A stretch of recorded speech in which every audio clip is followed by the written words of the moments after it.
قال الله تبارك وتعالى في كلامه المجيد: أعوذ بالله من الشيطان الرجيم. بسم الله الرحمن الرحيم. وما أعجبك عن قومك يا موسى؟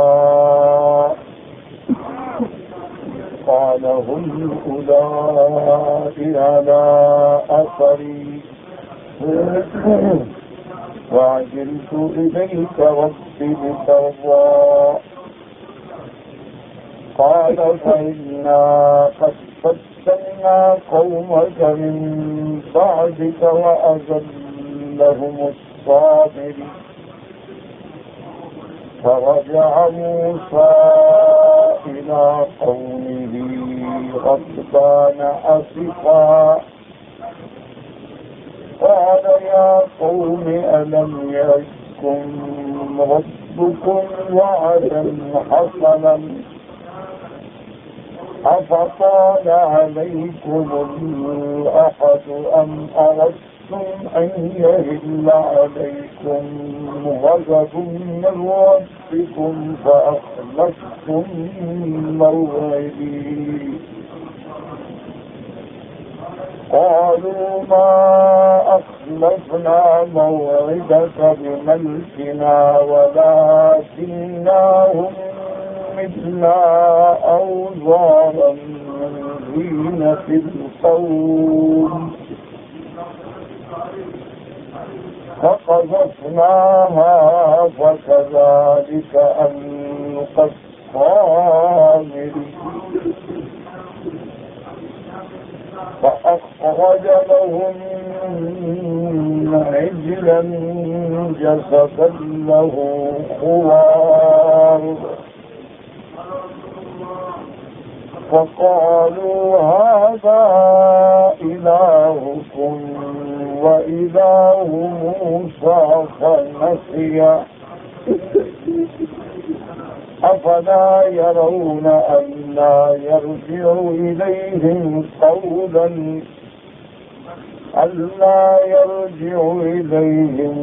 قولا ولا يملك لهم ضرا ولا نفعا.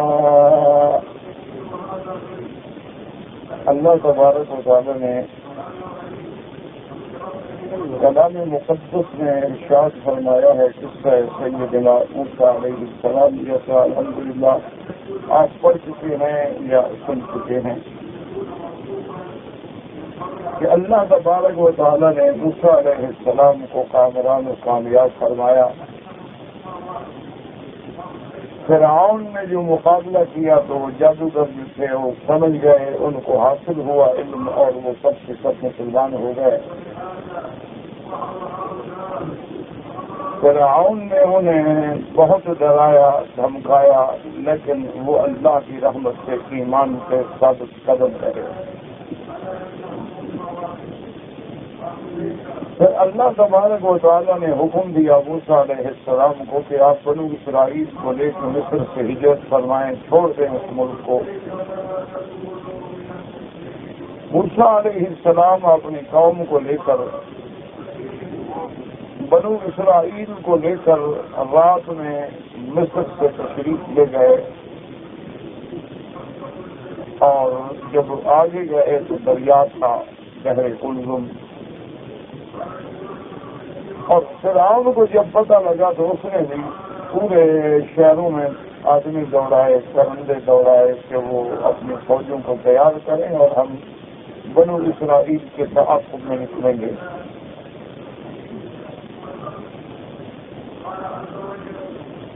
سابقہ کتابوں کی روایات میں یہ بات ملتی ہے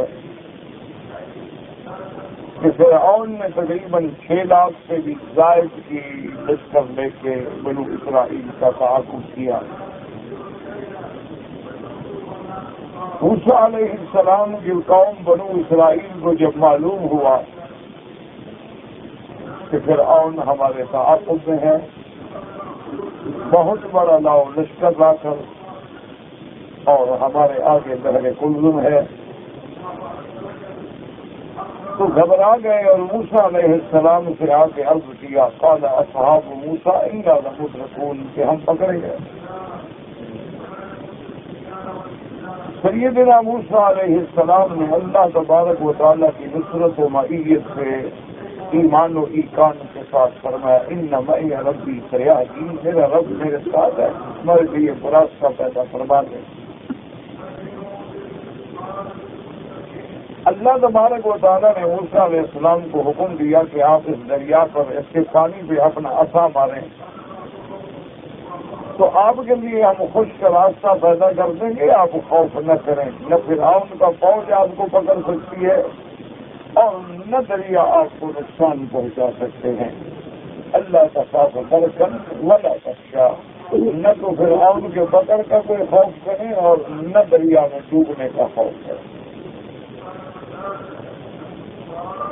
سیدنا موسیٰ علیہ السلام کے اس پانی پہ عصا ڈالنے سے اللہ نے 12 راستے بنا دیے اور راستوں کو خشک بھی کر دیا، ہوا چلا دی کہ جیسے باقاعدہ درے بنے ہوتے ہیں اور پلیں بنی ہوتی ہیں اور سڑکیں بنی ہوتی ہیں اور پوری بنو اسرائیل قوم جو تھی وہ نکل گئی. فرعون جب اپنے لاؤ لشکر کے ساتھ پہنچا اس نے بھی اپنے لشکر کو ان کے تعاقب میں اس دریا میں ڈال دیا، اس بحر قلزم میں ڈال دیا. اور جب اس کا ساری فوج اندر آ گئی اللہ نے دریا کو حکم دیا کہ اب مل جاؤ. فغشیہم من الیم ما غشیہم، بس وہ تو ڈوب گئے اور کوئی بھی نہ بچ سکا. اس وقت فرعون نے بہت چیخوں پکار کی کہ آمنت برب موسیٰ و ہارون، لیکن وہ ایمان قابل قبول نہیں تھا کہ جب کسی قوم پہ عذاب نازل ہو جائے پھر وہ ایمان لائے، وہ قبول نہیں ہوتا. اسی طرح جب کوئی آدمی مرنے لگے اور سکرات لگ جائے اور اس مقام پہ آدمی پہنچ جائے جس کو کہتے ہیں گھر گھرا، کیا مانا کہ پانی منہ میں ڈالو تو گھر گھر کر کے باہر نکل آتا ہے، اندر نہیں جاتا. اس وقت بھی اگر کوئی ایمان لائے یا توبہ کرے تو کوئی فائدہ نہیں ہوتا. اسی طرح جب سورج مغرب سے طلوع ہوگا پھر بھی توبہ کے دروازے بند ہو جائیں گے. فرعون نے بہت چیخ پکار کی لیکن توبہ قبول نہ ہوئی اور کفر پہ ڈوب گیا. اللہ نے اس کی لاش کو باہر پھینکا، عبرت کا نمونہ بنا دیا. اور ہر فرعون کا انجام یہی ہوتا ہے، آخر میں وہ ایک دن عبرت ہی بنتا ہے، تماشا ہی بنتا ہے. موسیٰ علیہ السلام جب خیریت کے ساتھ اپنے اس راستے سے نکل گئے، اب انہوں نے جب رخ کیا اللہ تبارک و تعالیٰ چند ایک واقعات پیش آئے. ایک واقعہ سے یہ پیش آیا کہ ایک ایسی قوم پہ گزر ہوا جو بت پرست لوگ تھے، بتوں کی پوجا کر رہے تھے. تو موسیٰ علیہ السلام کی قوم بھی کہنے لگی کہ اجعل لنا الہا، جیسے ان کے خدا ہیں ہمیں بھی بنا دو. کہ اصل خدا تو وہ ہے نا جس کو ہم نہیں دیکھ سکتے، لیکن ظاہری دلچسپی کے لیے چھوٹے چھوٹے خدا ہم بھی بنا لیں.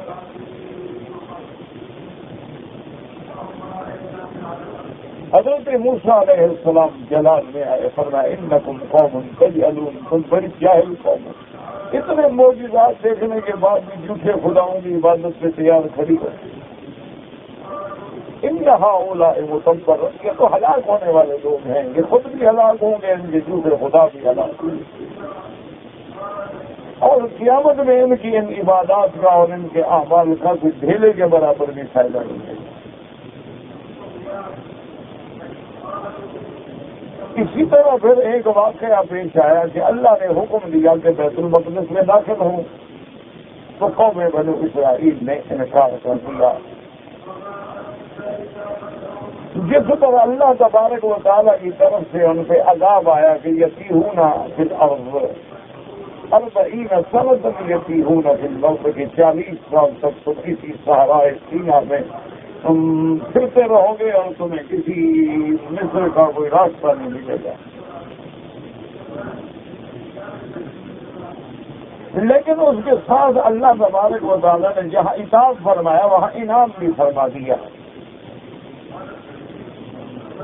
یہ اس کا لطف و کرم ہے. وہ پکڑتے ہیں تو ساتھ رحمت بھی کر دیتے ہیں.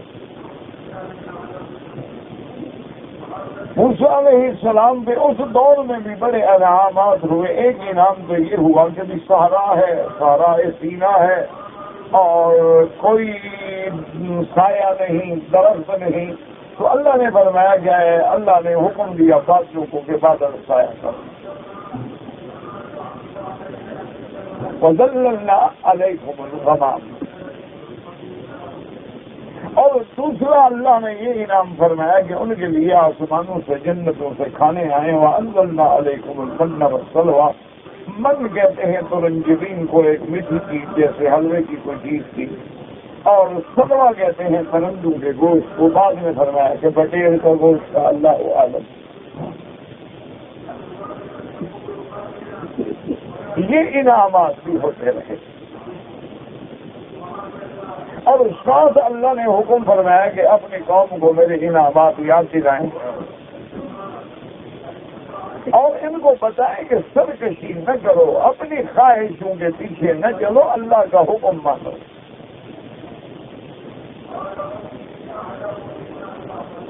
لیکن اگر تم نہیں مانو گے تو اللہ کا تو کوئی نقصان نہیں ہے, لیکن پھر اللہ کے عذاب کے حقدار ہو جاؤ گے.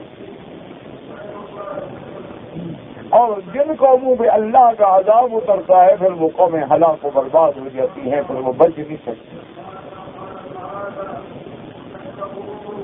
اور ساتھ اللہ نے یہ بھی فرما دیا کہ موسیٰ علیہ السلام اپنی قوم کو بتلا دے, میں انی لغفار ہوں, میں بہت بخشنے والا ہوں. دعا کریں اللہ حضور کی امت کے گناہ بھی معاف فرما دے. اور حضور کی امت اس وقت جس ابتلا سے گزر رہی ہے, جن امتحانوں سے گزر رہی ہے, ابھی اخباریں پڑھ رہے تھے کتنے لوگ بیچارے دھماکوں میں ہلاک ہوئے, کتنے زخمی ہوئے, وہ پتہ بھی نہیں اپنی خیریت سے آ رہے ہیں, گزر رہے ہیں, اور انا للہ و انا الیہ راجعون. اس کے علاوہ اور بندہ کیا کہہ سکتا ہے؟ ولا نقول الا کما یحب ربنا ویرضى. انا للہ و انا الیہ راجعون. اللہ کا عذاب ہے, اور یاد رکھو کہ یہ عذاب جو ہیں یہ آپ کے عقل سے, آپ کے تنظیموں سے, آپ کے سیکورٹی سے, آپ کے نئے نئے پولیس کے سیکشن بنانے سے, یہ اس وقت حل ہوں گے جب اللہ راضی ہو.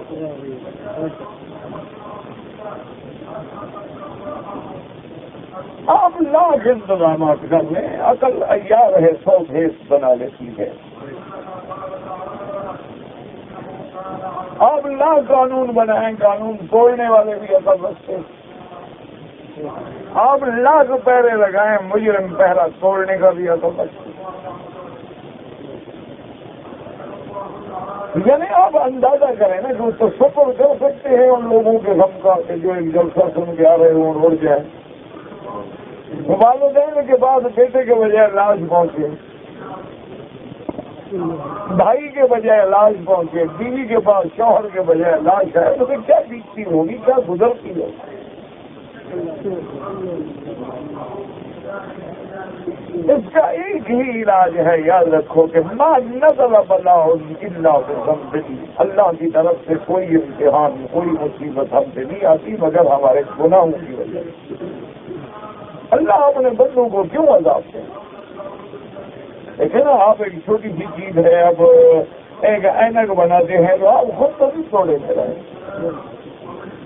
تو اللہ نے جو مخلوق پیدا فرمائی, اللہ تو ارحم الراحمین ہے. اللہ اپنے بندوں کو کیوں توڑ ڈالا؟ اللہ اپنے بندوں کو اس حال میں کہ لاشیں پھڑک رہی ہوں, کوئی اٹھانے والا نہ ہو.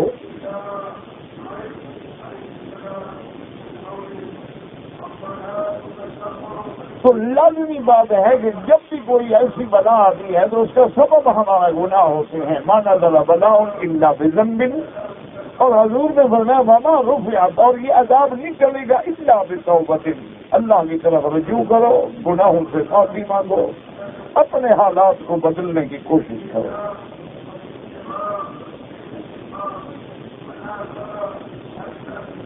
یعنی آپ یقین کریں کہ آدمی اخبار پڑھنے کی ضرورت نہیں پڑتی، حوصلہ نہیں پڑتا کہ کیا پڑھیں، ایک صفحے میں آپ پڑھیں گے تو سینکڑوں بندوں کی موت کے خلاف۔ نہیں، چھوٹے چھوٹے معصوم بچے ہیں فلسطینیوں کو بموں سے زخمی ہیں اور لاشیں ہاتھ سے لے کے ماں باپ کرے۔ انا للہ و انا الیہ راجعون۔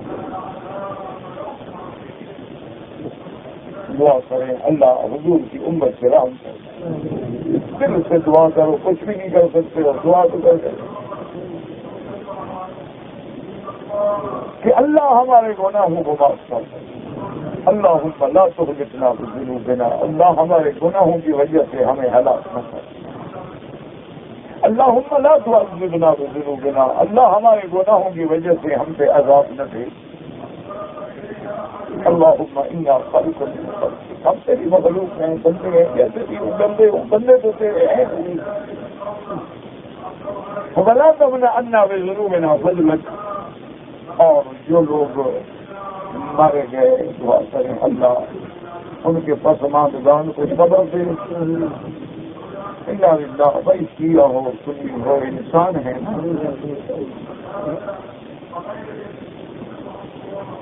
انسان ہیں، بندے ہیں، اللہ کی مخلوق ہیں، کتنے خوشی سے آتے ہوں گے ہم جب سے بجاؤں۔ آج مجھے بھی یعنی کل اصول ملتان ہونا چاہیے تھا، میرا پروگرام تھا آج جمعہ کا جھنڈ میں حضرت شیخ ذوالفقار مددہ اللہ ان کے خدمات کو قبول فرمائے، بڑے خدمات ہیں ان کے، پورے عالم میں انہوں نے دین کے لیے کام کیا ہے اور بڑے خاموش اور انتہائی صبر حوصلہ اور ہر وقت اللہ کے ذکر میں مشغول ہے۔ اور کس مہربانی تھی، ورنہ میرے جیسے ایک چھوٹے آدمی کی کیا حیثیت تھی کہ میں ان کی مسجد میں جا کے افتتاح کروں۔ بڑے لوگوں کا کرم ہوتا ہے، بڑے بزرگ بچوں پہ ہاتھ رکھتے، لیکن اللہ کی شان ہے، بس طبیعت مانگتی بھی تھی جانے کے لیے، میں نے معذرت کر دی۔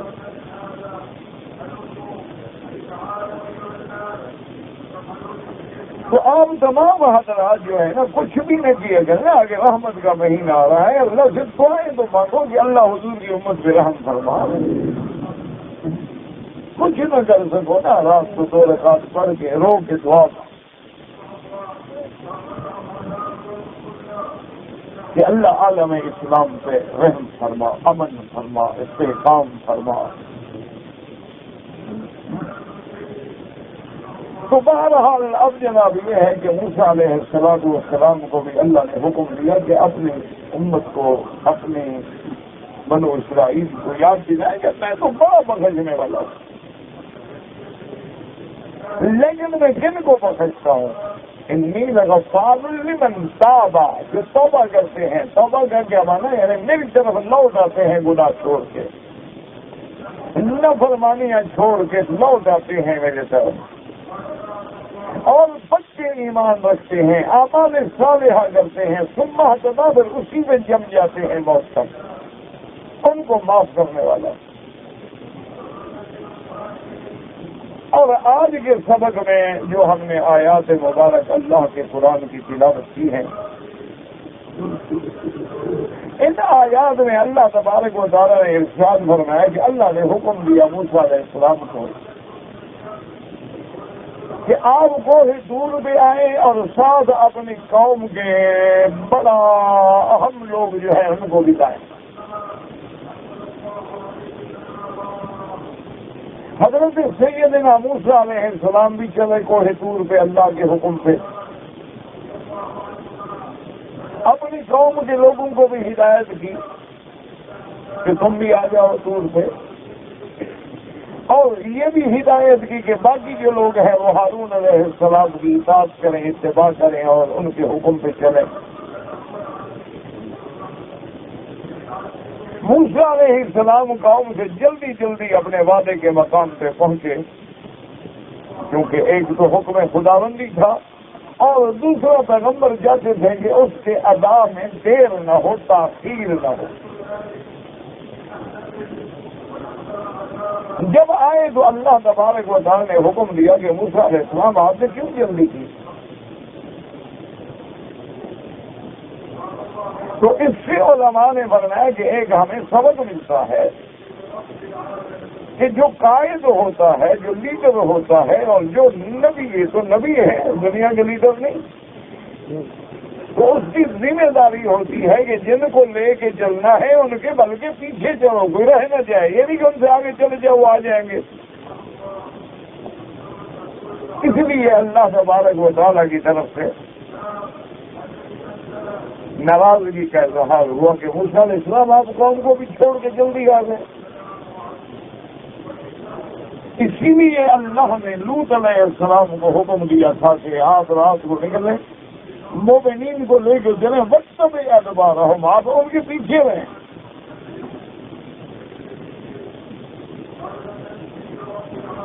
اصول بھی یہی ہوتا ہے، آپ دیکھیں نا کہ ریوڑ چلانے والے جو رائی ہوتے ہیں وہ ریوڑ لے کے پیچھے چلتے ہیں، کوئی رہ نہ جائے۔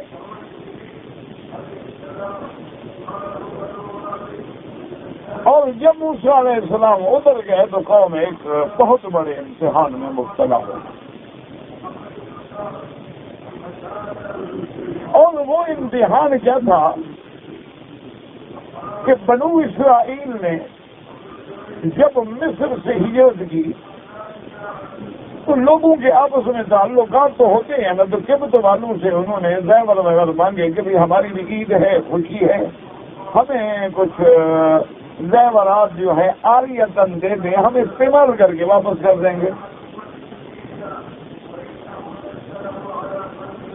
تو ان لوگوں نے دے دیے، جیسے رواج ہے، آدمی شادی پہ جاتا ہے ہمسائے سے مانگ لیتا ہے، دے دیے۔ اب اس کے بعد تو وہ بنو اپنا فرعون اور اس کی قوم جو ہے اللہ نے ان کو تو ہلاک کر دیا، ابھی اب زیور کی طرف کریں، جن کے زیور ہیں وہ تو مر گئے۔ تو اس لیے ہارون علیہ السلام نے ہدایت کی کہ وہ ان تمام زیورات کو اپنے استعمال میں نہ لائیں، بلکہ ایک بڑا گڑا بنا کے سب اس میں ڈال دیں، کیونکہ آپ وہ لوگ تو ہیں نہیں جن کو ہم واپس کریں۔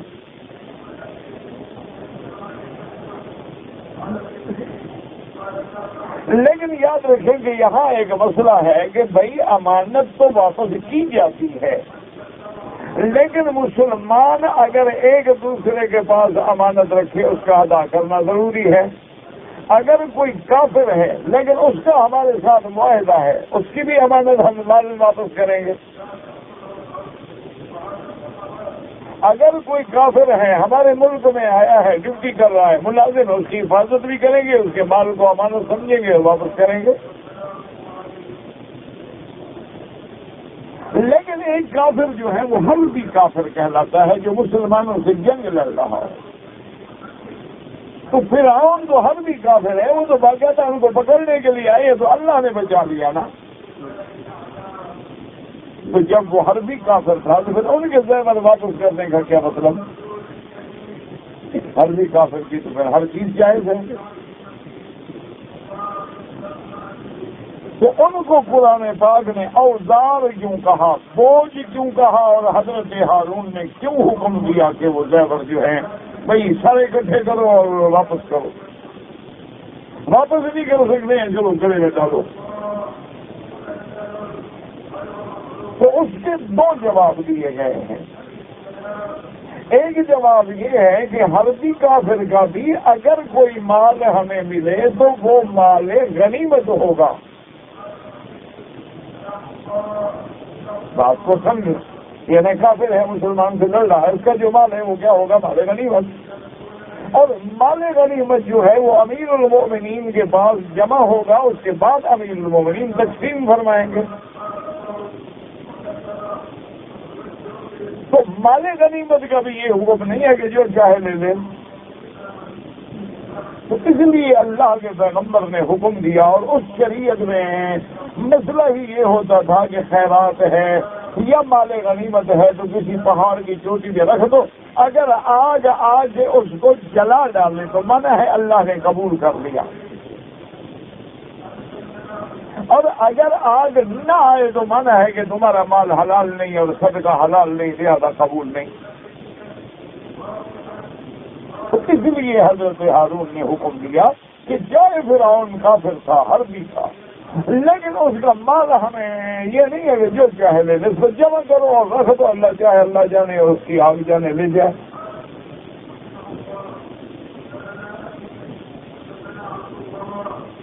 اور اسی طرح امام محمد نے، یعنی امام محمد بن حسن الشیبانی کے، امام ابو حنیفہ رحمۃ اللہ علیہ کے بڑے نامور شاگردوں میں ہیں، جن نے سیر صغیر سیر کبیر بہت بڑی عظیم کتابیں لکھی ہیں، انہوں نے بھی اس میں بڑا دقیق مسئلہ لکھا ہے کہ بھی محاربہ جو ہے، لیکن غلبہ جو ہے بعد المحاربہ حاصل ہو تو مال غنیمت ہے۔ مال غنیمت اس کو کہتے ہیں جو ہم لڑ کے حاصل کریں، اور اگر بغیر لڑائی کے حاصل کریں تو وہ مال فی ہیں، وہ مال غنیمت نہیں ہے۔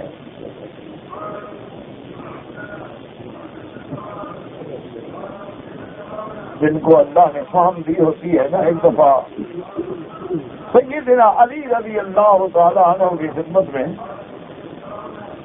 دو آدمیوں کا جھگڑا ہے، اللہ نے حضرت علی رضی اللہ تعالیٰ عنہ کو بھی بڑی فہم عطا فرمائی تھی، فیصلہ کرنے میں آپ کو بے انتہا اللہ نے ملکہ دیا تھا۔ دو آدمیوں کا جھگڑا اس بات میں ہو گیا کہ ایک سفر میں تھے، ایک آدمی کے پاس ایک روٹی تھی، 3 روٹیاں تھیں، ایک بھائی کے پاس 5 روٹیاں، ایک مسافر بیچارہ آیا گزرا تو انہوں نے اس کو بھی دعوت دی، وہ بھوکا تھا، انہوں نے کہا تم بھی ہمارے ساتھ کھانے میں شریک ہو جاؤ، تو تینوں آدمیوں نے مل کے وہ روٹیاں کھا لی۔ اب وہ مسافر جو شریک ہوا، جن کو انہوں نے شریک کیا تھا، جب وہ جانے لگا تو انہوں نے کہا بھی تمہارا بہت شکریہ کہ تم لوگوں نے مجھے کھانے میں شریک کیا ہے، اور میں کوئی غریب نہیں تھا، بس سفر کی وجہ سے میں بھوکا ہو گیا، یہ 8 دینار تمہارے لیے ہیں۔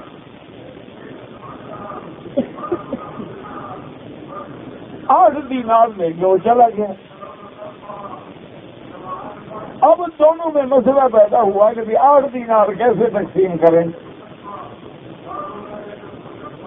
تو ایک بھائی نے کہا، اس نے کہا دیکھو بھائی، تمہاری تھی 3 روٹیاں، میری تھی 5 روٹیاں، 3 دینار تم لے لو، 5 میں لے لیتا ہوں۔ اس طرح فیصلہ کر لیتے ہیں کہ نہیں بالکل نہیں، ہم آدھا آدھا کریں گے۔ انہوں نے کہا نہیں، 8 دینار ہیں، 4 تم لے لو، 4 مجھے لے دو۔ انہوں نے کہا اللہ کے بندے، جب تمہاری روٹیاں 3 ہیں اور میری روٹیاں اس کے مقابلے پہ 5 ہیں، تو میں 5 لے رہا ہوں، تم 3 لے رہو گا کہ نہیں؟ حضرت علی سے فیصلہ کروا دو، مجھے آدھے دو، آدھے تم دو۔ حضرت علی رضی اللہ تعالیٰ عنہ کی خدمت میں آئے، تاریخی واقعہ ہے، اللہ عالم تاریخ کا اعتبار تو ہوتا نہیں، لیکن اگر واقعہ قرآن و حدیث کے خلاف نہ ہو تو علماء لکھ دیتے ہیں کتابوں میں۔ حضرت علی کے پاس آئے، سارا واقعہ سنایا، حضرت علی نے فرمایا دیکھو میرا بھائی، آپس میں جو فیصلہ کر چکے ہو نا، یہ اچھی بات ہے، قبول کر لو، تم 3 لے لو اور وہ 5 لے رہا ہے، تمہیں 3 لے رہا ہے، بس راضی ہو جاؤ، ایک دوسرے کے ساتھ خوشی خوشی چلے جاؤ۔ نے کہا کہ نہیں، اور 3 والے نے کہا کہ نہیں کہ میرا آدھا بنتا ہے، ہم 2 آدمی تھے، آپ عدل کریں۔ آپ نے فرمایا عدل نہ مانگو، عدل نہ مانگو، بس یہ مہربانی ٹھیک ہے، وہ تمہیں 3 دے رہا ہے، لے لو 3 اور جاؤ۔ انہوں نے کہا نہیں حضرت، عدل کریں، انصاف کریں، تو آپ کے پاس کیوں آئے ہیں؟ آپ نے فرمایا اچھا جو اصل اگر کرتے ہیں تو آدھا روٹی کے 3 ٹکڑے کرتے ہیں. 3 روٹیوں کے ٹکڑے کتنے ہو گئے؟ جی 9 ہو گئے. انہوں نے کہا تو 5 کے کتنے ہو گئے؟ انہوں نے کہا 15 ہو گئے. انہوں نے کہا 15 اور 9 کو جمع کرو تو کتنے ہو گئے؟ انہوں نے کہا 24 ہو گئے. آدمی تم کتنے تھے؟ انہوں نے کہا 3 تھے. تو انہوں نے کہا کہ لہٰذا مانے یہ ہے کہ وہ اس مسافر نے تمہارے اس 3 ٹکڑوں میں سے 1 ٹکڑا لیا ہے، لہٰذا 1 دینار لے لو اور بھاگ جاؤ، باقی سب اس کے. عدم کرنا چاہتے ہو تو عدم تو پھر اسی طرح ہوگا، اس کے ہم 24 دن سے بنائیں. کیوں یہ ضروری تو نہیں ہے نا کہ ہر آدمی کے ہم نوالے ہی نہیں گے کہ اس نے تیری 3 روٹیوں سے کتنی کھایا اور اس کی 5 روٹیوں سے کتنی کھایا اور سب نے کتنی کھایا. پھر تو یہ ہے کہ روٹیوں کے ٹکڑے کریں گے جیسے مال میراث کے ٹکڑے ہوتے. مسئلہ میراث کے مطابق ہر تقسیم ہوگا. پھر تمہارے حصے میں صرف 1 دینار آتا ہے اور 3 بھی نہیں آتے. اور ایک آدمی ہوئی 3 دلا دے میں ہر بند کریں. وہ ایک مثل مشہور ہے ایک انگریزی میگزین میں آئی تھی کہ ایک بہت بڑا یعنی امیر آدمی تھا، عرب ہاپتی بلیونیر آدمی تھا. ایک بندے کو خیال آ گیا، اس کے پاس پہنچ گیا، کہنے لگا دیکھو بھائی تم بھی آدم و حوا کی اولاد ہو. میں نے کہا جی ہاں. کہا میں بھی آدم و حوا کی اولاد ہوں، اس اعتبار سے ہم بھائی ہوئے نا. انہوں نے کہا جی ہاں بھائی، بالکل بھائی. انہوں نے کہا جب بھائی ہوئے تو اپنی جائیداد سے بھائی کا حصہ دو. انہوں نے کہا بالکل ٹھیک ہے. اس نے جناب فوری طور پہ اپنے جیب میں سے 1 پیسہ نکالا، اس کو پکڑا دیا، لے لو لو. اب بھائی تم بلیونیر آدمی ہو، ارب پتی ہو، بھائیوں کو پتہ لگ گیا تو یہ پیسہ بھی نہیں ملے گا تمہیں. تو سب بھائیوں میں تقسیم کریں نا جو دنیا میں رہتے ہیں. تو پھر تو تمہارے حصے میں خدا جانے یہ پیسہ بھی آتا ہے کہ نہیں آتا. تو اس لیے جو مل گیا غنیمت سمجھو جاؤ.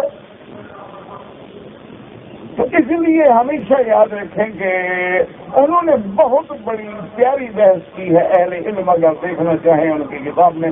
اور سب خصی علامہ نے جو ان کی شرح لکھی ہے انہوں نے اس کو اور بڑی تفصیل سے بیان کیا ہے.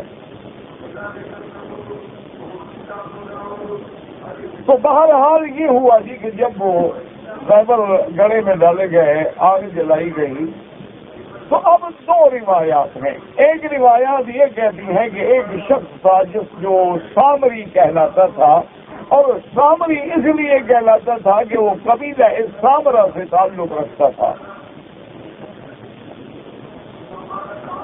اور بعض لوگوں نے لکھا ہے کہ اس کا نام تھا موسیٰ ابن ظفر. اس کا نام بھی موسیٰ تھا، سامری تو لقب تھا. اور بعض کہتے ہیں کہ نہیں، وہ بھی بنو اسرائیل میں سے تھا لیکن منافق تھا. ظاہراً مسلمان تھا لیکن اندر سے مسلمان نہیں تھا.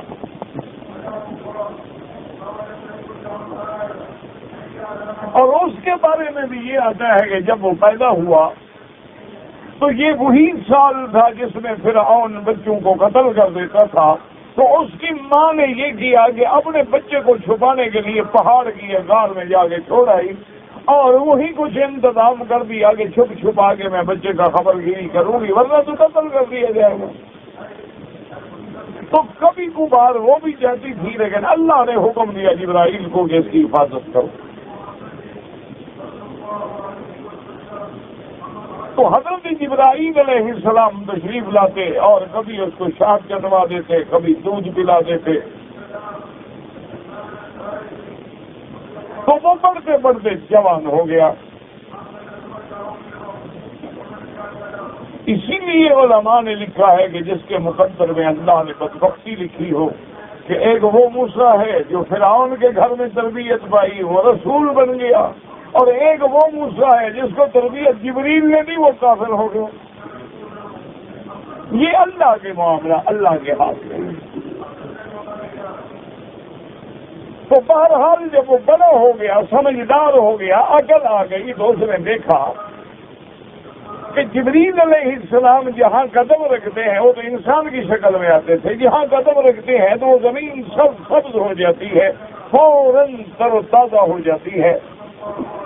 تو اس نے وہ مٹی اٹھا کے چھپا کے اپنے پاس رکھ لی.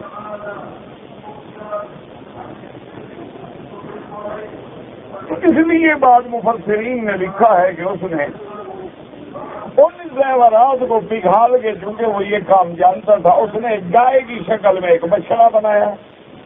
بچڑا بنانے کے بعد اس نے وہ مٹی جو ڈالی تو وہ گائے کی طرح آواز دینے لگ گیا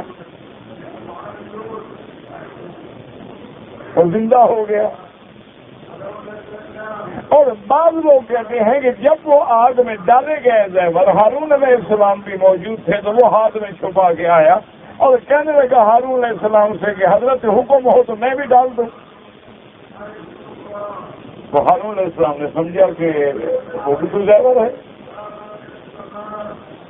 تو آپ نے فرمایا کہ ہاں تم بھی ڈال دو. کہا حضرت یہ ہے کہ میں ڈال تو دیتا ہوں، لیکن آپ اللہ سے دعا کر دیں کہ جب میں ڈال دوں تو جو میری نیت ہے وہ پوری ہو جائے. ہارون علیہ السلام نے کہا اچھی بات ہے، بیچارہ امانت واپس کرنے آیا ہے تو اچھی دعا مانگ رہا ہوگا. اللہ کے نبی عالم الغیب تو نہیں ہوتے کہ دلوں کے بھیج جانے کے کیا چاہتا ہے. تو کہتے ہیں کہ حضرت ہارون نے بھی دعا کی تو اس نے مٹی ڈالی، تو اس نے تو نیت کی تھی نا کہ یہ گائے بن جائے اور بولنے بھی لگ گیا. وہ گائے بن گئی جناب، سونے چاندی کی، اور بول رہی ہے. اب ساری قوم کوئی نئی بات دیکھے نا جی حیران ہو کے آ جاتے ہیں. آپ نے دیکھا نا آپ کے ملک میں جی ایک درخت سے پانی نکل رہا ہے، ساری دنیا کے مریض لینے لگا کے وہاں کھڑے تھے، اس علاقے کے سارے درخت سوکھ گئے. کہیں کوئی پیر ظاہر ہو جاتا ہے، ساری دنیا جناب بھاگ رہی ہے جی پیر ظاہر ہو گیا ہے، پتہ نہیں کہاں چھپا ہوا تھا کہ آج نکلا ہے باہر. اور پھر قوم پوچھنے کے لیے بھی تیار نہیں ہوتی کہ وہ پیر ادھر سے کیسے نکل آیا، کہاں چھپا تھا. بس پیر ظاہر ہو گیا، اس جگہ کا نام بھی ظاہر پیر ہو جاتا ہے. کہیں پنج پیر ہو جاتا ہے، کہیں ظاہر پیر ہو جاتا ہے، کہیں چنن پیر ہو جاتا ہے.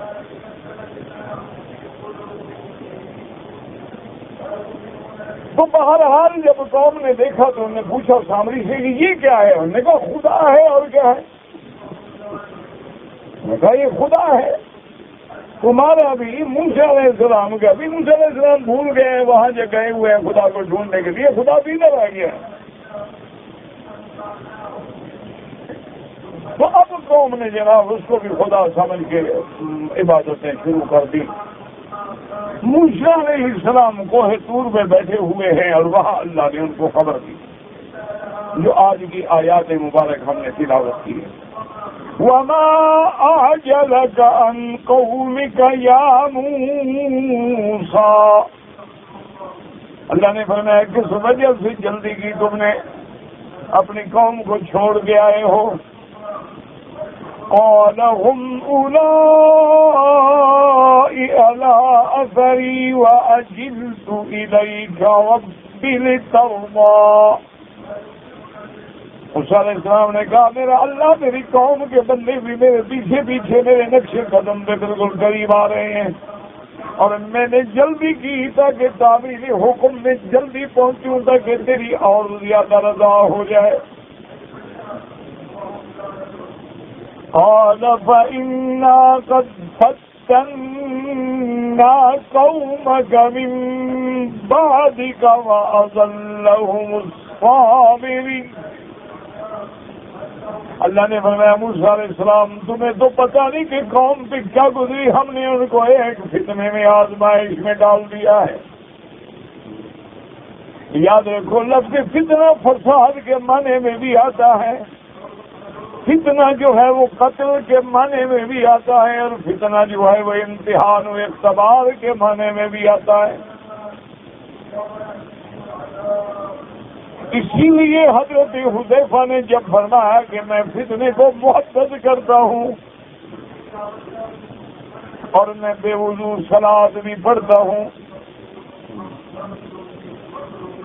اور میں اس چیز پہ کامل یقین رکھتا ہوں جو ابھی تخلیق بھی نہیں ہوئی، تو حضرت عمر غصے میں آ گئے، جلال میں آ گئے، فرمایا عجیب بات ہے، تم فتنے سے محبت کرتے ہو؟ ہر آدمی فتنے سے بچنے کی کوشش کرتا ہے، اب تم فتنے سے محبت کرتے ہو، اور تم بغیر وضو کے صلاۃ پڑھتے ہو، بغیر وضو کے نماز خدا کے بندے، صحابی رسول ہو، کیا کہہ رہے ہو؟ حضرت علی رضی اللہ تعالیٰ عنہ نے فرمایا کہ امیر المومنین، آپ نے حذیفہ کی بات نہیں سمجھی، اور اس کے کہنے کا معنی یہ ہے کہ میں فتنے سے محبت کرتا ہوں کہ انما اموالکم و اولادکم فتنہ، اللہ نے فرمایا تمہاری مال، تمہاری اولاد تمہارے لیے فتنہ ہے، تو ہر آدمی مال اور اولاد سے محبت کرتا ہے، وہ کوئی نئی بات تو نہیں کہہ رہے۔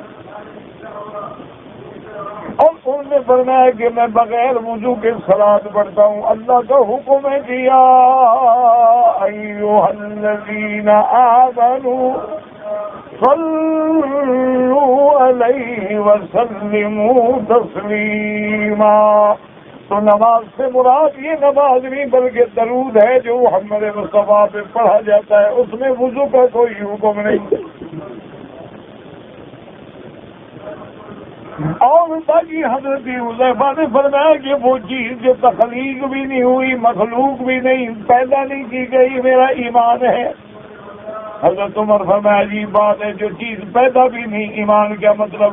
حضرت علی نے فرمایا امیر المومنین ناراض نہ ہوں، اللہ کا قرآن مخلوق نہیں، وہ اللہ کا کلام ہے، اس سے کس کو محبت نہیں، یقین نہیں۔ تو بات کا سمجھنا جو ہے، فہم جو ہے، یہ بھی اللہ نے کسی کو دی ہوتی ہے، یہ اللہ کی حکمت ہے۔ وَمَن یُؤْتَ الْحِکْمَةَ فَقَدْ أُوتِیَ خَیْرًا کَثِیرًا، اللہ تبارک و تعالیٰ جس کو چاہے سمجھ عطا فرمائے، فہم عطا فرمائے، ذکا عطا فرمائے۔ اس لیے بڑے بڑے فیصلوں میں، بڑے بڑے مسائل میں صحابہ جیسی شخصیتیں سیدہ عائشہ کے دروازے پہ آ کے مسئلہ پوچھتی تھی، اللہ نے بی بی عائشہ کو فہم کیا تھا، سمجھ دی تھی، بتا دیا تھا۔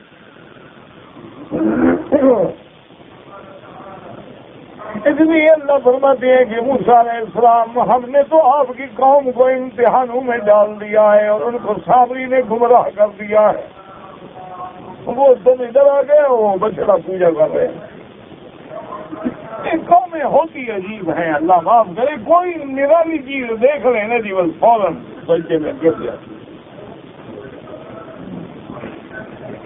اب موسیٰ علیہ السلام غصے میں آئے، فَوَجَعَ مُوسَىٰ إِلَىٰ قَوْمِهِ غَضْبَانَ أَسِفًا، موسیٰ علیہ السلام غصے میں بھی بھرے ہوئے ہیں اور افسوس بھی ہے کہ میری قوم کو کیا ہو کہ اللہ کو چھوڑ کے گائے کی پوجا کر رہی ہے۔ اسی لیے کردبی نے تو اپنے حاشیے میں یہ بھی لکھ ڈالا ہے کہ معلوم ہوتا ہے یہ سامری ہندو تھا، ہندو کوئی چہرہ عمدہ ہوا تھا، لیکن اس دور میں کہاں بدبخت ہندو پیدا ہوئی، یہ تو بہت بات کی قوم ہے۔ جب موسیٰ علیہ السلام آئے تو غصے میں آ کے قوم کو کہا، قال یا قوم الم یعدکم ربکم وعدا حسنا، موسیٰ علیہ السلام نے فرمایا قوم، اللہ نے تم سے کیا بہتر وعدہ نہیں کیا تھا کہ وَإِنِّي لَغَفَّارٌ لِمَن تاب، اللہ نے کتنا بڑا اچھا تم سے وعدہ کیا کہ میں تمہارے گناہ معاف کروں گا، میں تمہیں کتاب تورات دوں گا۔ اللہ کے وعدے کا یہی انتظار کیا تم لوگ۔ أَفَطَالَ عَلَيْكُمُ الْعَهْدُ أَمْ أَرَدتُّمْ أَنْ يَحِلَّ عَلَيْكُمْ غَضَبٌ مِّن رَّبِّكُمْ فَأَخْلَفْتُمْ مَوْعِدِي،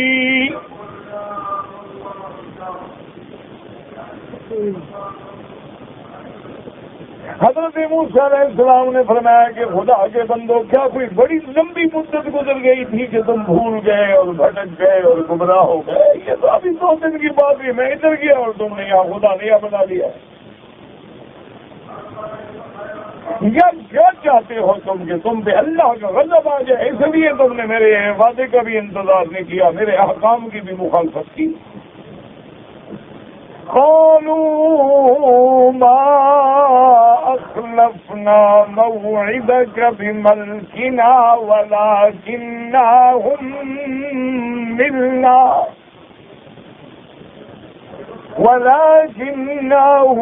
ملنا أوزارا من زينة القوم فكذبناها فكذلك ألقى الصامري۔ انہوں نے کہا موسیٰ علیہ السلام آپ ناراض نہ ہوں، جو کچھ ہم نے کیا اپنے اختیار سے نہیں کیا ہے، ہم نے جو اوزار مانا بوجھ، اسی لیے گناہ کو بھی وزر کہا جاتا ہے، وَلَا تَزِرُ وَازِرَةٌ وِزْرَ أُخْرَىٰ، کیونکہ گناہ جو ہے بوجھ ہے۔ انہوں نے کہا ہم نے جو فرعونیوں کے زیور اٹھائے تھے وہ بوجھ جو تھا وہ ہم نے ڈالا گڑے میں، اور اسی طرح اس سامری نے بھی ڈالا۔ فَأَخْرَجَ لَهُمْ عِجْلًا جَسَدًا لَهُ خُوَارٌ، اور اس نے بنایا اس سے ایک بچڑا، جسدًا من ایک جسد تھا، اس میں کوئی روح شو تو نہیں تھی، جسدًا لَهُ خوار۔ خوار کہتے ہیں جب گائے آواز نکالتی ہے وہ خوار کہلاتا ہے، جیسے گھوڑا آواز نکالے تو وہ نہیک کہلاتا ہے، لیکن اگر گائے ہو تو خوار کہلاتا ہے۔ وہ اس سے آوازیں آنے لگی، فَقَالُوا هَذَا إِلَٰهُكُمْ وَإِلَٰهُ مُوسَىٰ فَنَسِيَ، اور وہ کہنے لگے کہ یہ خدا ہے اس کے اندر جو بول رہا ہے۔ موسیٰ علیہ السلام بھی بھول گئے ہیں۔ اللہ تبارک و تعالی نے فرمایا، اللہ نے اپنے پیغمبر کے ذریعے فرمایا کہ ان بدبختوں کو کہہ دو، أَفَلَا يَرَوْنَ أَلَّا يَرْجِعُ إِلَيْهِمْ قَوْلًا وَلَا يَمْلِكُ لَهُمْ ضَرًّا وَلَا نَفْعًا۔ اللہ نے فرمایا میرا پیغمبر ان کو بتلائیں کیسی قوم ہے، اگر آواز سن لی تو کیا ہو گیا؟ کیا وہ تمہاری کسی بات کا جواب دیتا ہے؟ کیا وہ کسی نفع نقصان کا مالک ہے؟ کیسے تم نے ان کو خدا بنا لیا ہے جو بات نہیں کر سکتا، جو جواب نہیں دے سکتا، جو تمہیں نفع نہیں پہنچا سکتا، تم سے کسی مصیبت کو نہیں ٹال سکتا، وہ کیسے الہ بن گیا ہے؟ الہ تو وہ ہوتا ہے جو ساری کائنات کی فریاد سننے والا ہے۔ اللہ لا الہ الا هو الحی القیوم، جو زندہ ہے ہمیشہ زندہ ہوگا، جس سے کبھی فنا نہیں ہوگی، موت نہیں ہوگی، حیات بلا موت، جس کی زندگی ایسی ہے جس میں موت و فنا نہیں ہے، اور پھر ساری کائنات کو سنبھالنے والا، تھامنے والا، ساری کائنات کو چلانے والا، نفع نقصان کا مالک۔ یہ بچڑا گیا، تمہاری بات کا جواب ہی نہیں، تم نے اس کو خدا بنا لیا۔ تو اللہ تبارک و تعالی نے موسیٰ علیہ السلام کے واقعات میں ان بڑے بڑے عظیم ابتلاءات کا ذکر کیا ہے، اور جس کا تقریباً تفصیلی ذکر جو ہے حدیث فتون میں بھی الحمدللہ ہم نے پڑھا ہے۔ اللہ تبارک و تعالی آپ کو بھی، مجھے بھی، اور عالم اسلام کو بھی ہر آزمائش سے، عذاب سے اور فتنے سے محفوظ فرمائے، اور حضور کی امت سے رحم فرمائے۔ بس دعا کیا کرو، دعاؤں کے علاوہ مسلمان ہمارے پلے میں کیا ہے؟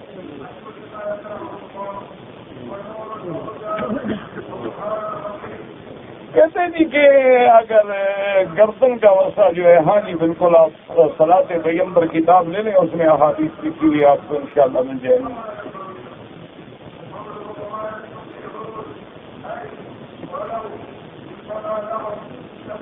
اگر سیکھنے کی اجازت ہوتی، اگر اجازت ہوتی نا، مجھے نہیں سمجھ آیا آپ نے کیا لکھا ہے، میں دوبارہ اتنا لمبا چوڑا سوال نہ ہوا، یہ تو کوئی خط ہو گیا نا جی۔ اگر احرام پہننے کے بعد جہاز چلنے سے پہلے خوشبو لگا لی، یاد رکھو اگر تم نے 2 رکعت پڑھ لی اور نیت کر کے لبیک اللہم لبیک لبیک لا شریک لک لبیک یہ پڑھ لیا تھا تو احرام کی پابندی شروع ہو گئی۔ اب اگر تم نے خوشبو لگائی ہے اور دونوں ہاتھوں پہ لگائی ہے یا پورے چہرے پہ لگائی ہے تو ایک بکری دم پڑ گئی، اگر تھوڑی بہت لگائی تو کچھ نہیں۔ کہتے ہیں جی کہ یہ سبز پگڑی باندھنا سنت ہے، تمہیں بہرحال اب یہی تو جھگڑے ہیں جس میں بندے مر رہے ہیں، اور جھگڑے کیا ہیں مجھے یہ بتاؤ؟ کیا کوئی سبز پہنے، کوئی کالی پہنے، اور کوئی قوم ایسی بھی نکلی ہے وہ نہ پہننا جو ہے ماشاءاللہ انہوں نے کہا پہنتے ہی نہیں، جھگڑے سے ہی بچو، نماز میں بھی پھینک دیتے ہیں۔ اب جو مرضی آئے کوئی پہنے، تمہیں ہمیں کیا تکلیف ہے؟ باقی رہ گیا سنت حضور پاک نے کبھی نہیں باندھی سبز پگڑی، باقی کوئی باندھتا ہے سبز باندھو، سفید باندھو، کالی باندھو، پیلی باندھو، نیلی باندھو، کچھ بل دیا ہے، جو بل دیا ہے کرو، خدا کے لیے حضور کی امت کو نہ لڑاؤ۔ یہی پگڑیاں تو لڑوا رہی ہیں، کون لڑوا رہا ہے؟ چھوٹے چھوٹے باتوں میں جھگڑے۔ حضور پاک نے ساری زندگی جو پگڑی پسند فرمائی ہے وہ سفید ہے، صرف فتح مکہ کے موقع پہ ایک دفعہ حضور پاک نے کالی پگڑی باندھی ہے، اس کے علاوہ زندگی میں حضور پاک سے اور کوئی رنگ ثابت نہیں، اور حضور نے اپنی امت کے مردوں کے لیے بھی افضل رنگ جو ہے وہ سفید قرار دیا۔ کہتے جی بریلوی اور دیوبندی میں کیا فرق ہے؟ دونوں کو مل کے دیکھ لو، سارے فرق میں نے بتلانے ہیں، دونوں موجود ہیں ماشاءاللہ۔ 2 دن ان کے پاس چلے جاؤ، 2 دن ان کے پاس جب زندہ رہے تو انشاءاللہ فرق کا پتہ لگ جائے گا۔ اللہ کے حوالے ہو گئے تو فی امان اللہ۔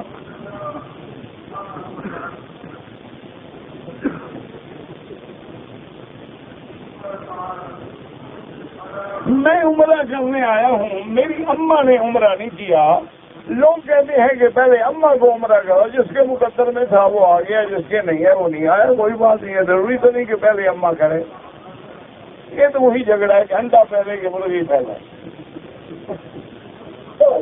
پاپا تمہیں اللہ نے نصیب کیا شکر کرو، اماں کے لیے بھی کوشش کرو۔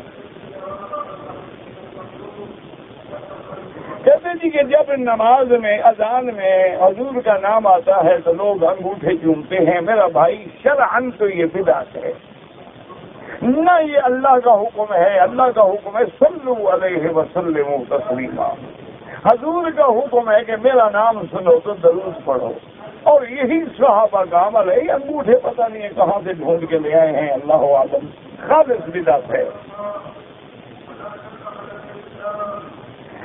ہماری اکثر مسجدوں میں اذان سے پہلے جو صلاۃ و سلام پڑھتے ہیں وہ بھی بدعت ہے۔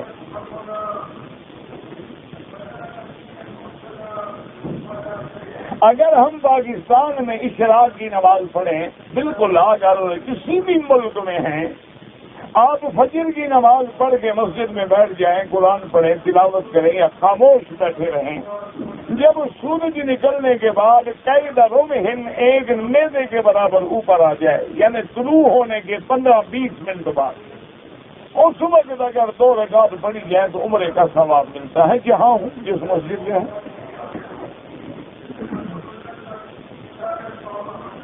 کہتے ہیں کہ ہم طائف جا رہے ہیں، اگر واپسی بھی اللہ ہمیں عمرہ نصیب کرے، بالکل بڑا عمرہ ہے، طائف تو میقات ہے،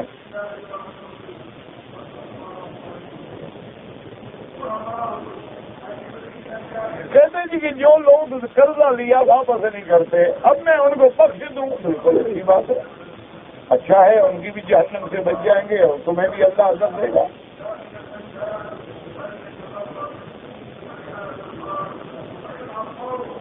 ایک آدمی کے 7 چکر ہوں، دوسرے کے 6، لیکن اس کا پورا ہے، 7 والے کا 8واں ہو جائے گا۔ 8واں کیوں ہو جائے گا؟ اس کا طواف ختم ہو گیا، اگر بوڑھے کو مدد کے لیے پکڑا تو ویسے چکر ہے، طواف تھوڑا ہے۔ طواف تو 7 پہ پورا ہو گیا. اب بوڑھے آدمی کی امداد کی کہ اس کو میں چکر کروا دوں تو اسے خالی چکر کروا رہا ہے. طواف تو وہ ہے جو نیت کر کے شروع کریں گے 7 پہ ختم ہو جائے گا. اگر زمزم کے پانی سے نہایا جائے کوئی بات نہیں. جو لوگ عمرے پہ آتے ہیں اور پھر چھپ جاتے ہیں ان کو حکومت اسلامیہ کے قانون کی خلاف ورزی نہیں کرنی چاہیے. نہ اپنے ملک کو بدنام کریں, نہ خود ذلت اٹھائیں اور نہ ان کی پریشانی کا باعث بنے. عمرہ کر کے قانون کے مطابق چلے جائیں. جب نصیب ہے تو اللہ حج نصیب کر دیں گے. اگر آدمی کو چکروں میں شک پڑ جائے کہ یہ 7واں ہے یا 6واں ہے تو جو تمہارا گمان غالب ہو اس پہ عمل کرو. یعنی زیادہ خیال یہ ہے کہ 6 ہے چکر کر لو, اور زیادہ گمان یہی ہے کہ نہیں 7 ہو گئے بس اللہ قبول کرے.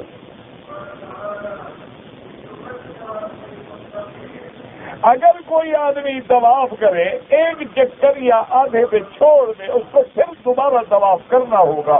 کہ جب آدمی کی نیت کر لیتا ہے تو اس عمل کو پورا کرنا ضروری ہو جاتا ہے.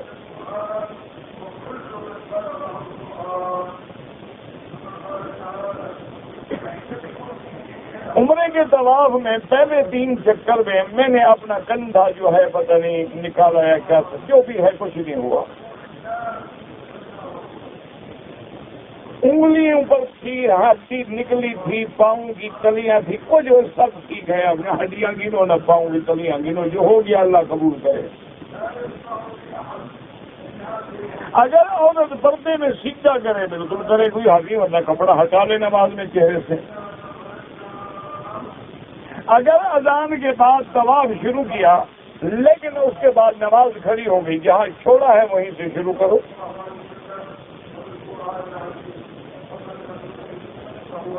اگر کسی مسلمان نے نعوذ باللہ اپنی سالی کے ساتھ گناہ کیا نکاح ٹوٹ جائے گا. نکاح تو نہیں ٹوٹ جائے گا لیکن یہ بہت بڑا لعنتی ہے کہ جو ایک نکاح میں 2 بہنوں کو نعوذ باللہ استعمال کرنا چاہتا ہے. اس سے بڑا ملعون کون ہوگا؟ توبہ کرو, اللہ سے معافی مانگو, اللہ کے غضب کو دعوت نہ دو.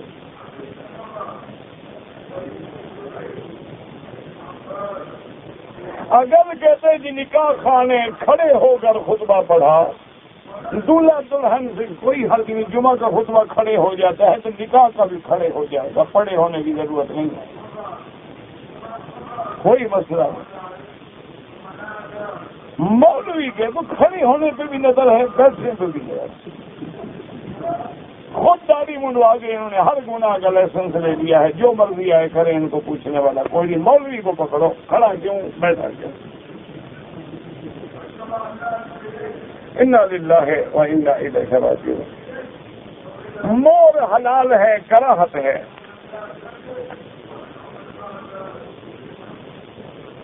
ہمارے گاؤں کی مسجد میں حضور کے روضے پہ خط لکھے ہیں, بالکل غلط بات ہے. کسی کو کوئی حق نہیں پہنچتا کہ اللہ کے نبی کو خط بھیجے. تعویذات اور گنڈے کا جو کام کرتے ہیں, کاروبار کرتے ہیں, وہ بھی غلط ہے.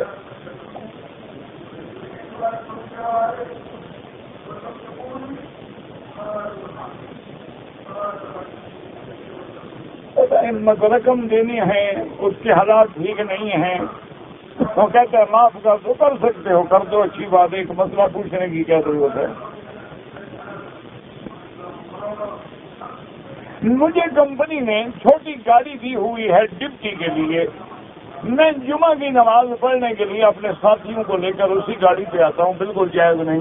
آپ کو ڈپٹی کے لیے دی ہے, انہیں جمعہ پڑھنے کے لیے نہیں دی. یا باقاعدہ کمپنی کو درخواست لکھ کے اجازت لو.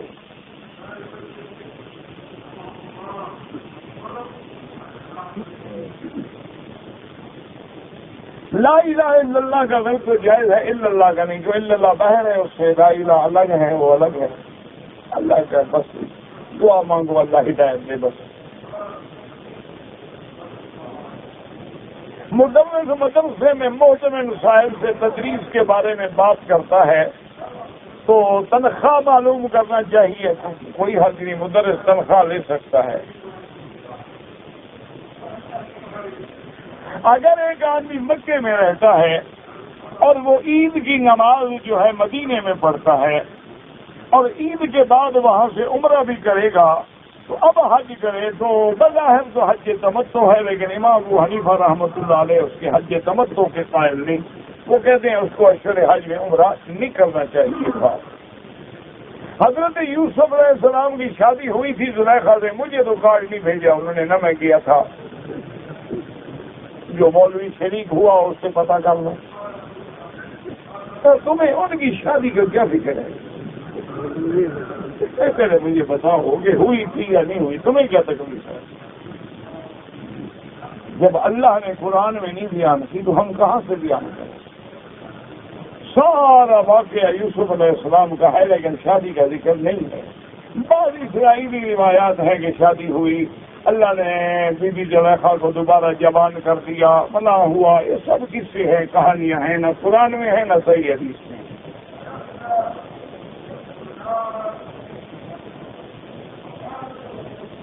عالم مجدون میں جنگ ہوگی ایک قیامت سے پہلے۔ حضرت عیسیٰ جب آئیں گے وہ تابع ہوں گے شریعت محمد مصطفیٰ کے۔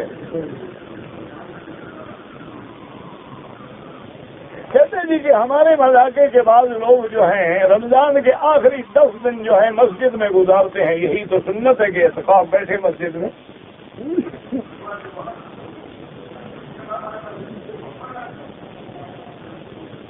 جناب نعت رسول پڑھنا بالکل جائز ہے، لیکن نعت میں شرک کے الفاظ بھی نہ ہوں اور فلمی گانوں کے انداز میں بھی نعتیں نہ پڑھی جائیں، اور اس میں کوئی آلات بھی نہ ہوں، شرکی الفاظ بھی نہ ہوں، اور فلمی انداز کے دھن اور موسیقی اور راگنیوں کا خیال نہ ہو، نعت پڑھی جائے محبت میں، وہ جائز ہے۔ حضرت حسان حضور کی نعت نہیں پڑھتے تھے؟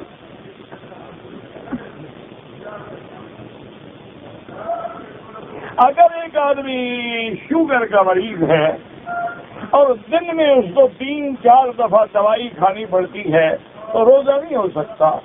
آپ ڈاکٹر سے رجوع کریں، وہ آپ کو ایسی دوائی دے دیں گے جو 12 گھنٹے تک کام کرے، روزہ بھی رکھے گا، کوئی مسئلہ نہیں، یہ تو کوئی مشکل مسئلہ نہیں ہے۔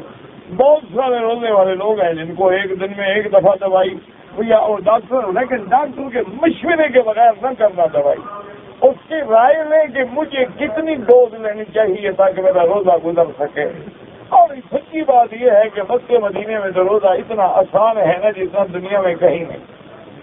ایک تو انشاءاللہ اللہ کی رحمت سے مہینہ بھی ٹھنڈا ہو جائے گا، اور دوسرا یہ ہے کہ غریب سے غریب آدمی کے گھر میں بھی ایئر کنڈیشن ہے، ساری رات جاگتے ہیں، صبح کی نماز پڑھ کے سوتے ہیں، ظہر میں اٹھتے ہیں، تو دن تو ختم ہو گیا، باقی روزے کی تکلیف کے سب ہوتی ہے۔ یہاں تو مفت میں روزے ہیں، مزے کے مزے ہیں۔ ہر کسی کو صحیح روزے کی توفیق دے۔ مجھے بھی تکلیف ہے، پیشاب کی دعا کریں، اللہ پاک رحمت فرما دے تاکہ روزے سے اللہ محروم نہ فرمائے۔ پانی زیادہ استعمال کرنا، اور روزے میں تو پانی آدمی استعمال کر ہی نہیں سکتا ہے، تو بہرحال اللہ ہر مسلمان کو، ہر کلمے پڑھنے والے کو حضور کی پوری امت سے رحم فرمائے، اور روزہ بھی، قیام بھی، سیام بھی، رحمت بھی، برکت بھی، اثرات بھی، ثمرات بھی اللہ سب کو نصیب فرمائے، اور اللہ سب کو لیلۃ القدر نصیب فرما دے انشاءاللہ۔ اللہ ہر بیمار کو شفا دے۔ میری بہن کی شادی کی دعا کریں، اللہ سب بچیوں کے رشتے آسان کرے اور سب کا مستقبل روشن فرمائے۔ اگر کسی آدمی پہ دم پڑ جائے تو اس کو دم جو ہے وہ حدود حرم یعنی مکے میں دینی ہوگی، اپنے ملک میں نہیں دے سکتا۔